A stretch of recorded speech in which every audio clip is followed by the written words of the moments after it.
Hey, Jody here with WeldingTipsAndTricks.com. Well, this is the end of 2015. This is the last video for this year.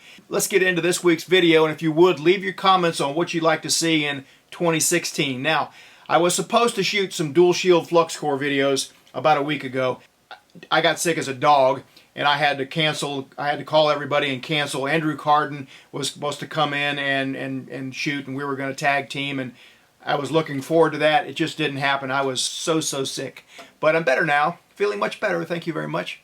And I still intend on getting that dual shield stuff done one way or another. But leave your comments, if you will, on things that you'd like to see for the coming year, and we'll see what happens. All right, let's get into the video. A little preview of the last two videos building this open concept welding cart. Not a lot of bracing on it. It's for this Power MIG 210 MP here. And I might even put two welders on it, but basically I use that welder for most of it, at least for the MIG welding anyway.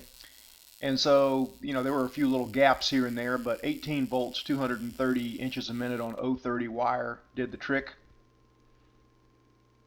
Took care of the gaps as well as where there weren't any gaps. And this is just an inch and a half, 1/8 inch wall tubing, so it doesn't require a whole lot of heat to tie everything together. And you can see I'm using a little forward and back motion on that thing. So a little MIG welding and a little TIG welding. And one thing I talked about in one of the last videos was this little mag tab by Strong Hand Tools. And it's not really designed for putting end caps on like this, but it sure does work really great.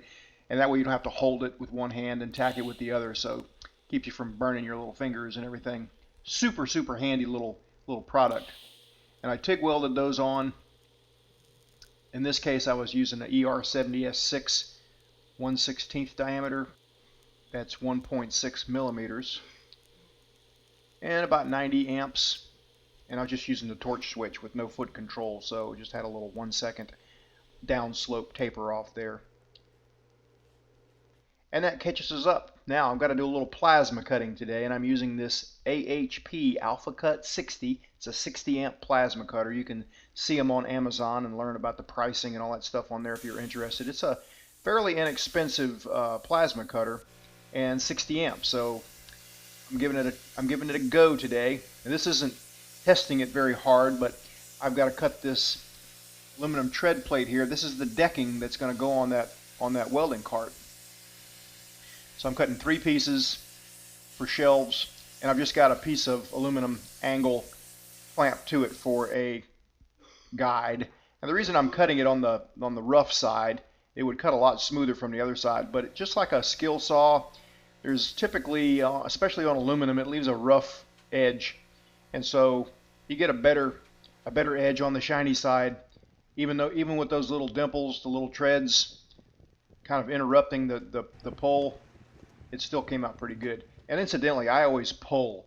Just the way that the way that people are designed, your muscles, I find that pulling a plasma torch like this is much smoother for me than pushing. Especially when there's a little, rough surface to deal with. But I cut through that like butter. And the cool thing about a plasma cutter is it doesn't put much heat in a part, especially when you're cutting sheet metal. So I've got the cart all decked out there and painted up Lincoln red. Actually, I didn't match the paint color scheme very well. You can see I've got the welder on the cart here, and it's a little different shade of red, but it will be okay. Might actually put another welder on that cart, and the tool tray might go on the bottom. Back to the plasma cutter. This is a dual voltage plasma cutter, so you can use 110 or 220. That's why it's 2 scales on the amperage knob there. It's got a post flow knob. That just controls how long that compressed air continues to flow. So if you set it kind of long, it'll keep your consumables cool, make them last a little longer if you've got enough air. Incidentally, having dry air, having plenty of pressure, and having plenty of volume, all very important to get the most out of a plasma cutter. So I've got these test plates here that I welded in prior videos. One of them's got a root pass in it. The other's got a stick weld on it, and this one has got actually an extra thickness on it. So for starters, I'm just going to make a drag cut with that drag tip on there. This is 3/8 inch thick. This is real time, not sped up or slowed down or anything like that. Just dragging this thing along as steady as I can. These little spacer tips come in all kind of different designs, but this one actually works pretty good. You can see what's going on. Didn't seem to drag a whole lot. It made a nice smooth cut.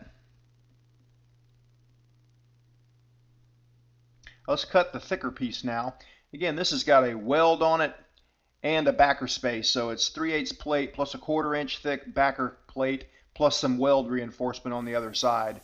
And I removed the drag tip just because in my experience, I can get more out of a plasma cutter, making sure I have a really tight arc gap without the drag tip on there when I'm close to max. So this is roughly 3/4 of an inch of thickness here.